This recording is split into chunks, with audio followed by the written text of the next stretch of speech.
Assalamualaikum everyone, my name is Barira Sohail and I am here from Sunday Private Limited.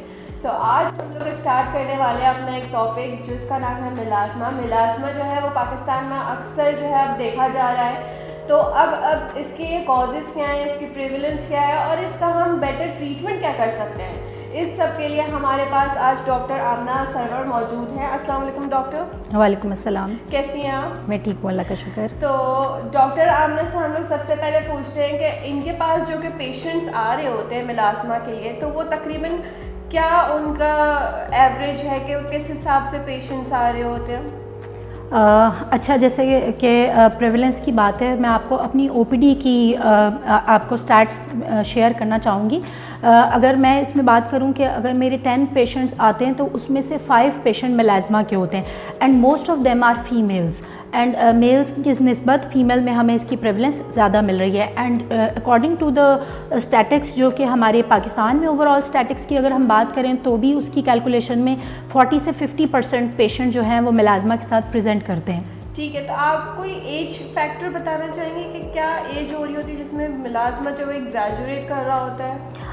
अच्छा, age bracket की अगर हम बात करें तो बेसिकली हमारे पास जो फीमेल्स एज बेयरिंग उसमें ग्रुप से आती हैं, क्योंकि इसके बेसिकली जो आप अगर उसके कॉजेज़ की जब बात करते हैं तो उसके कॉजेज़ में भी अगर जो हार्मोनल इश्यूज़ हैं that is the main reason कि जो मिलाज्मा को प्रेजेंट करता है। तो इसलिए वो जो एज ब्रैकेट है हमारे पास तकरीबन 25 से 35-40 तक की जो एज ब्रैकेट है उसमें हमारे पास ऑल्दो के कम एज के भी आ रहे हैं, उसके कॉजेज़ अलग हैं जो हमारे पास फार्मूला क्रीम्स, सन एक्सपोजर्स और इससे जो कॉज प्रेजेंट करते हैं तो वो लोअर एज ब्रैकेट से आते हैं। बट मोस्ट ऑफ द जो एज ग्रुप है दैट इज़ फ्रॉम 25 से 40 तक का एज ग्रुप है। ठीक है, तो दूसरा सवाल मेरा यही था कि इसके कॉजेज़ क्या हैं। कॉजेज़ आपने बोला कि फीमेल्स को हार्मोनल इम्बैलेंस की वजह से मोस्टली हो रहा होता है और सन एक्सपोजर की वजह से। ठीक है, तो डॉक्टर आप इसमें ट्रीटमेंट्स क्या अवेलेबल है? अच्छा, ट्रीटमेंट का जहाँ तक सवाल है उसमें सबसे पहले तो मिलाज्मा की सिवेरिटी पर डिपेंड करता है कि हम किस तरह ट्रीट करते हैं, क्योंकि जो मिलाज्मा की प्रेजेंटेशन है जो हमारे पास पेशेंट आते हैं तो वो ब्राउन या ब्लैक और डार्क ब्राउन से लाइट ब्राउन डिफरेंट कलर के पैचेस जो हैं वो प्रेजेंट करते हैं। तो हम डिसाइड कर लेते हैं इधर इट्स सुपरफिशियल मिलाज्मा और द डीप मिलाज्मा। तो उसमें जब हम ऑप्शंस की बात करते हैं तो स्टार्ट विद द टॉपिकल्स। सबसे पहले हमारे पास टॉपिकल्स लगाने की जो क्रीम्स हैं वो एक ऑप्शन होता है। Secondly chemical peels, then mesotherapy and laser option हमारे पास अवेलेबल है। तो टॉपिकल्स में सबसे इजीली और रेडीली अवेलेबल हमारे पास टॉपिकल्स का ही ऑप्शन होता है। एज़ यू नो कि पाकिस्तान की जो नॉर्मल कॉमन पॉपुलेशन है they are not so affording कि they can go for certain procedures. तो उसमें हम टॉपिकल्स की जहाँ तक बात करें तो उसमें फिर आप you will start with the hydroquinone, kojic acid, ascorbic acid, tranexamic acid, azelaic acid और ग्लूटाथायोन, ये हमारे पास टॉपिकल में ऑप्शंस आ जाते हैं। ठीक है, जैसे कि आपने कोजिक एसिड की बात करी तो मुझे लगता है कि कोजिक एसिड के काफ़ी पुराना ट्रीटमेंट आता जा रहा है जो मैंने सुना भी है मिलास्मा के लिए। तो कोजिक एसिड क्या ट्रीटमेंट है, उसके क्या बेनिफिट्स हैं या उसके क्या मतलब डिसएडवांटेज, क्या कहना चाहिए kojic acid? Okay, if we talk about kojic acid तो मैं ये कहना चाहूँगी कि I would label it as the safest option among the topicals, क्योंकि उसमें इरिटेशन के चांसेस कम होते हैं। Although one disadvantage if you call it कि इसका रिस्पांस थोड़ा स्लो होता है, थोड़ा देर में आएगा बट डेफिनेटली रिज़ल्ट्स कम। और उसमें पेशेंट को बस हम ये काउंसिल ज़रूर करते हैं कि आपको अपने जो ट्रीटमेंट ऑप्शन दिया गया है उस पर स्टिक रहना है, क्योंकि जो हाइड्रोक्विनोन है या सर्टन डिफरेंट हमारे पास एसिड्स के ऑप्शन है, they have certain irritating properties के, उससे पेशेंट को कॉन्टैक्ट डर्मेटाइटिस डेवलप होने के चांसेस होते हैं। तो यानी कि एक चीज़ ठीक करने के लिए अगर हम पेशेंट को दे रहे हैं तो वो उसको क्वांटिटी या तो ज़्यादा लगा लेते हैं या ड्यूरेशन ज़्यादा लगा देते हैं। तो उस सब के comparatively kojic acid is the safest and simplest option you can say.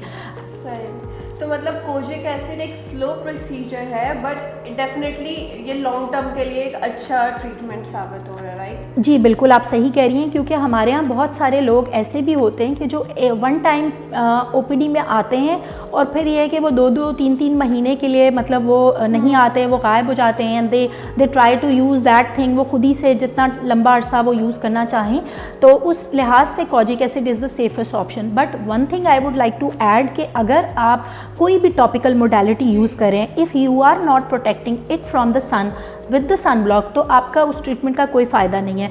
और इसके बेसिकली सन प्रोटेक्शन को और सन ब्लॉक की जो इम्पोर्टेंस है उसको मैं इस तरह आपको एक्सप्लेन करना चाहूँगी कि it's something you need to apply regularly and religiously. कि आपने इधर यू आर इंडोर, आप बाहर हैं, आप किचन में हैं, आप कुछ भी काम करें, आप वर्किंग हैं, आप हाउस वाइफ हैं, आपका सन ब्लॉक जो है वो आपका कभी भी आप उसको ओमिट नहीं कर सकते। You need to apply it, और जब आप टॉपिकल ट्रीटमेंट के साथ आप उसको ऐड ऑन करते हैं तो वो आपको फिर इन्हांस्ड रिजल्ट्स प्रोवाइड करता है। ठीक है, और सन ब्लॉक की अगर बात करें तो उसके कितने तकरीबन SPF की रेंज होनी चाहिए?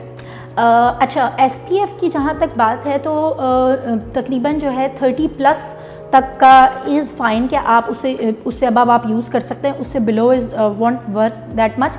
लेकिन आप लोग जिस तरह देख रहे हैं कि हमारी आजकल भी कराची में हीट बहुत ज़्यादा है, सन बहुत ज़्यादा है, तो you can use 50 SPF sun block, you can use 100 SPF sun block, and again it depends on the condition, as I told कि पेशेंट की कंडीशन पे डिपेंड करता है। इसीलिए हम पेशेंट से कहते हैं कि या ये मेरे लिए आम लोगों के लिए भी मैसेज है कि बजाय इसके कि वो घर पे बैठ के खुद ही से चीज़ें डिसाइड करें, they should at least visit doctor first, dermatologist, उनके पास आना चाहिए ताकि वो उनकी कंडीशन को असेस करते हुए उनका ट्रीटमेंट प्लान करें। क्योंकि for example one thing is suitable for you, it's not suitable to everyone, तो it's basically depend on the condition a patient and उसका सन एक्सपोजर, उसका जो डेली रूटीन है, इस सब चीज़ पे बहुत ज़्यादा मैटर करता है। तो इसलिए we advise them to come to us, तो सो दैट हम उनका असेस करके उनका ट्रीटमेंट प्लान असाइन कर दें उनको। ठीक है, बिल्कुल, थैंक यू सो मच। ये काफ़ी वैसे एक शॉर्ट टर्म में आपको काफ़ी इन्फॉर्मेशन भी मिल गई होगी और हमें पता चल गया कि मिलाज़मा के क्या ट्रीटमेंट्स अवेलेबल हैं और कौन सा सेफेस्ट और लॉन्ग टर्म में कौन सा अच्छा रहेगा। Thank you so much doctor Aamna for your time, and we are honoured कि आपने हमें टाइम दिया। Thank you so much. My players, thank you so much.